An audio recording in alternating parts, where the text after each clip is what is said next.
आकाशवाणी मुंबई. श्रद्धा वझे प्रादेशिक बातम्या देत आहे. ठळक बातम्या.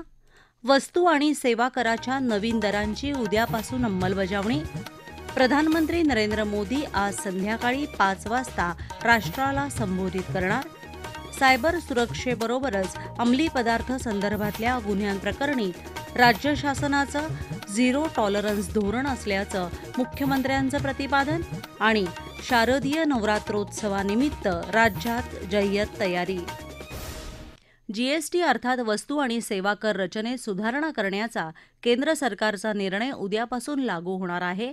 त्यामुळे अनेक क्षेत्रातल्या उत्पादनांच्या किमतीवर तसंच ग्राहकांवर याचा सकारात्मक परिणाम होणार आहे. जीएसटी पुनर्रचनेचा ऑटोमोबाईल क्षेत्रावर होणारा परिणाम जाणून घेऊया. नवरात्र किंवा विजयादशमी निमित्त नवीन वाहन खरेदी करू इच्छिणाऱ्यांना जीएसटी कररचनेतल्या बदलाचा फायदा होणार आहे. नव्या कररचनेनुसार ऑटोमोबाईल क्षेत्रातले जीएसटी दर कमी करण्यात आले आहेत. दुचाकी आणि लहान कारवरील जीएसटी 28% 18% करण्यात आला आहे. मोठ्या कारवर 40% जीएसटी आकारला जाईल. मात्र या वाहनावरचा उपकर रद्द करण्यात आला आहे. परवडेल अशा दरात ही वाहनं उपलब्ध होतील. अनेक ऑटोमोबाईल कंपन्यांनी नव्या जीएसटी दररचनेनुसार वाहनांचे नवे दर जाहीर केले आहेत. मारुती सुझुकी या कंपनीनं आपल्याकडील विविध कारच्या नव्या किमती जाहीर केल्या असून सणासाठी नव्या ऑफरही दिल्या आहेत. एकूणच या निर्णयामुळे ग्राहक आणि व्यावसायिक दोन्ही बाजूनं उत्साहाचं वातावरण आहे. किमती कमी झाल्यामुळे नवी वाहनं बाजारात येतील आणि ऑटोमोबाईल क्षेत्राला चालना मिळेल. याचा थेट फायदा तरुण, व्यावसायिक आणि कनिष्ठ मध्यमवर्गीयांना होणार आहे. प्रधानमंत्री नरेंद्र मोदी आज संध्याकाळी 5 वाजता राष्ट्राला संबोधित करणार आहेत. आकाशवाणी आणि दूरदर्शनवरून त्यांच्या भाषणाचं थेट प्रसारण होईल. आकाशवाणी मुंबईवरून संध्याकाळी 5 वाजता प्रसारित होणारं बातमीपत्र आज 4:56 प्रसारित होईल. कायदा आणि सुव्यवस्थेच्या प्रभावी अंमलबजावणीनं देश महासत्तेकडे वाटचाल करू शकतो. त्यामुळे राज्यात पोलीस व्यवस्थेच्या सुधारणांवर भर देण्यात आला असून सायबर सुरक्षेबरोबरच अंमली पदार्थ संदर्भातल्या गुन्ह्यांप्रकरणी राज्य शासनानं झिरो टॉलरन्स धोरण अवलंबलं असल्याचं प्रतिपादन मुख्यमंत्री देवेंद्र फडणवीस यांनी केलं आहे. भाजप युवा मोर्चाच्या नमो युवा रन फॉर नशा मुक्त भारत कार्यक्रमाचा प्रारंभ मुख्यमंत्र्यांनी आज मुंबईत केला. त्यावेळी ते बोलत होते. नशामुक्त भारत, नशामुक्त महाराष्ट्र आणि नशामुक्त मुंबई या संकल्पनेवर आधारित या नमो रन मॅरेथॉनमुळे आपली तरुणाई देशभक्तीला प्राधान्य देईल, तसंच देशाला सर्वोच्च स्थानी नेण्याच्या आणि देशाला आत्मनिर्भर करण्याच्या ध्यासानं प्रेरित होईल असा विश्वास मुख्यमंत्र्यांनी यावेळी व्यक्त केला. कार्यक्रमाला पालकमंत्री मंगल प्रभात लोढा, ज्येष्ठ अभिनेते अशोक सराफ, मिलिंद सोमण आदी मान्यवर उपस्थित होते. सेवा पर्वाचा भाग म्हणून परभणी इथंही नमो युवा रन मॅरेथॉन झाली. त्यात सुमारे 600 मुलं-मुली सहभागी झाली होती. तसंच मॅरेथॉननंतर रक्तदान शिबिराचं आयोजन करण्यात आलं होतं.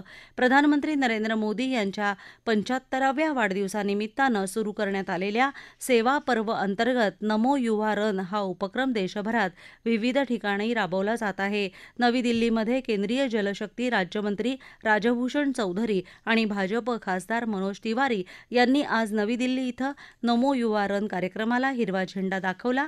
सेवा पर्वाचा भाग म्हणून परभणी इथं सुद्धा हा कार्यक्रम झाला. सेवा आणि सुशासनाच्या मार्गावरून चालताना प्रधानमंत्री नरेंद्र मोदी यांच्या नेतृत्वाखाली केंद्र सरकार देशाच्या सर्वसमावेशक प्रगतीसाठी प्रयत्नशील आहे. केंद्र सरकारनं देशात यूपीआय क्रांती घडवून आणल्यामुळे डिजिटल व्यवहारात वाढ झाली आहे. यामुळे डिजिटल पेमेंट करणं सोपं आणि सुरक्षित झालं आहे. त्याविषयी अधिक माहिती जाणून घेऊया. केंद्र सरकारनं गेल्या दशकभरात तंत्रज्ञानाच्या क्षेत्रात अनेक बदल घडवून आणले. युनिफाईड पेमेंट सिस्टीम म्हणजेच यूपीआय हा या बदलातला महत्त्वपूर्ण भाग आहे. 2016ला देशात यूपीआय सुविधा सुरू झाली. विविध बँक खाती एकाच ॲप्लिकेशनमध्ये एकत्र आल्यामुळे पेमेंट करणं सुलभ झालं. यूपीआयमुळे झालेल्या फायद्याबद्दल प्रधानमंत्री नरेंद्र मोदी आपल्या स्वातंत्र्य दिनाच्या भाषणात म्हणाले. यूपीआई का हमारा प्लेटफॉर्म आज दुनिया को अजोबा कर रहा है. हमारे में सामर्थ्य है. रियल टाइम ट्रांजैक्शन में 50% अकेला भारत यूपीआई के माध्यम से कर रहा है. गेल्या 9 वर्षात यूपीआयचा मोठ्या प्रमाणात विस्तार झाला आहे. ऑगस्ट 2025मध्ये यूपीआयद्वारे 20 अब्ज रुपयांपेक्षा जास्त पैशांचा व्यवहार झाल्याची नोंद आहे.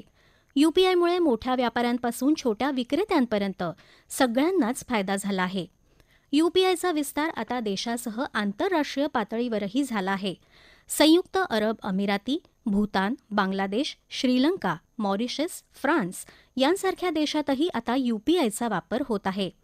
कॅशलेस अर्थव्यवस्थेकडे वाटचाल करण्यात आणि आर्थिक समावेशनाला चालना देण्यात यूपीआयनं महत्त्वाची भूमिका बजावली आहे. या प्रादेशिक बातम्या आकाशवाणीच्या मुंबई केंद्रावरून देत आहोत. आकाशवाणी मुंबईच्या एअर न्यूज मुंबई या फेसबुक पेजवर तुम्हाला दिवसभर महत्त्वाच्या बातम्या वाचता येतील. प्रादेशिक बातमीपत्रात आपलं पुन्हा एकदा स्वागत. शारदीय नवरात्रोत्सवाला उद्यापासून प्रारंभ होत आहे. राज्यातल्या देवीच्या 3.5 शक्तिपीठांसह सर्वच देवी मंदिरांमध्ये उत्सवाची तयारी उत्साहानं होत आहे. अनेक ठिकाणी सार्वजनिक नवरात्रोत्सवाचं आयोजन करण्यात आलं असून मंडपांमध्ये माता महिषासुरमर्दिनीच्या मूर्ती विराजमान होत आहेत. तुळजापूरचं तुळजाभवानी मंदिर, कोल्हापूरचं महालक्ष्मी मंदिर, नांदेड जिल्ह्यातल्या माहूरचं रेणुका माता मंदिर तसंच वणीच्या सप्तशृंगी देवी मंदिरात नवरात्रोत्सवानिमित्त जय्यत तयारी करण्यात आली आहे. धाराशिव जिल्ह्यातल्या तुळजापूरच्या एसटी आगारात भाविकांच्या सोयीसाठी 50 नव्या बस दाखल होणार आहेत. घटस्थापनेपासून कोजागिरी पौर्णिमेपर्यंत तुळजापूर सोलापूर, तुळजापूर धाराशिव, तुळजापूर लातूर, तुळजापूर कोल्हापूर आदी मार्गांवर बसच्या दररोज सुमारे 200 फेऱ्या होणार आहेत. जगभरात आज अल्झायमर्स दिनानिमित्त विविध कार्यक्रम होत आहेत. अल्झायमर्सचं लवकर निदान तसंच योग्य उपचारांच्या दृष्टीनं याविषयी जनजागृती महत्त्वाची असल्याचं केंद्रीय आरोग्य आणि कुटुंब कल्याण मंत्री जगत प्रकाश नड्डा यांनी आपल्या समाजमाध्यमावरच्या संदेशात म्हटलं आहे. गडचिरोली जिल्ह्यात हालूर गावातल्या महिलांच्या पुढाकारानं सर्व ग्रामस्थांनी मिळून गावात दारूबंदीचा ठराव मंजूर केला. व्यसनमुक्ती क्षेत्रात काम करणाऱ्या लॉर्ड्स इन्फिनिट फाउंडेशनच्या पाठिंब्यानं गावाच्या समग्र विकासासाठी गावातल्या महिलांनी हे ऐतिहासिक पाऊल उचललं. H-1B व्हिसासाठीची शुल्कवाढ ही फक्त नव्या अर्जदारांसाठी असून ही रक्कम फक्त एकदाच भरायची आहे, असं अमेरिकेतल्या व्हाईट हाऊसच्या माध्यम प्रवक्ता केरोलिन लिव्हिट यांनी काल प्रसिद्ध केलेल्या निवेदनात स्पष्ट केलं. H-1B व्हिसाचं शुल्क $2,000 ते $5,000 अमेरिकी वरून वाढवून ते $1,00,000 करण्याचा निर्णय अमेरिकेचे राष्ट्राध्यक्ष डोनाल्ड ट्रम्प यांनी घेतला आहे. त्यामुळे अनेक कुटुंबांना फटका बसणार असून अमेरिकन प्रशासनानं याचा विचार करावा अशी प्रतिक्रिया भारतानं दिली होती. त्यानंतर अमेरिकेचं हे स्पष्टीकरण आलं आहे. आशिया चषक क्रिकेट स्पर्धेत आज सुपर 4मध्ये भारत विरुद्ध पाकिस्तान सामना होणार आहे. अंतिम सामना येत्या 28 डिसेंबरला होणार आहे. सुपर 4 गटामध्ये काल झालेल्या पहिल्या सामन्यात बांगलादेशच्या संघानं श्रीलंकेवर विजय मिळवला. हवामान. पुढच्या 5 दिवसात रायगड, रत्नागिरी, नाशिक, पुणे, सोलापूर, छत्रपती संभाजीनगर, बीड, हिंगोली, परभणी, लातूर, नांदेड, धाराशिव इथं मुसळधार पावसाची शक्यता हवामान विभागानं वर्तवली आहे. तर मुंबई, ठाणे, पालघर, सिंधुदुर्ग, धुळे, नंदुरबार, जळगाव, कोल्हापूर, सातारा, सांगली इथं हलका ते मध्यम स्वरूपाचा पाऊस पडेल अशी शक्यता हवामान विभागानं वर्तवली आहे. ठळक बातम्या पुन्हा एकदा. वस्तू आणि सेवा कराच्या नवीन दरांची उद्यापासून अंमलबजावणी. प्रधानमंत्री नरेंद्र मोदी आज संध्याकाळी 5 वाजता राष्ट्राला संबोधित करणार. सायबर सुरक्षेबरोबरच अंमली पदार्थ संदर्भातल्या गुन्ह्यांप्रकरणी राज्य शासनाचं झिरो टॉलरन्स धोरण असल्याचं मुख्यमंत्र्यांचं प्रतिपादन. आणि शारदीय नवरात्रोत्सवानिमित्त राज्यात जय्यत तयारी. याबरोबरच आकाशवाणी मुंबई केंद्रावरचं हे प्रादेशिक बातमीपत्र संपलं. पुन्हा भेटूया संध्याकाळी 4:56 आकाशवाणी मुंबईच्या पुढच्या बातमीपत्रात. नमस्कार.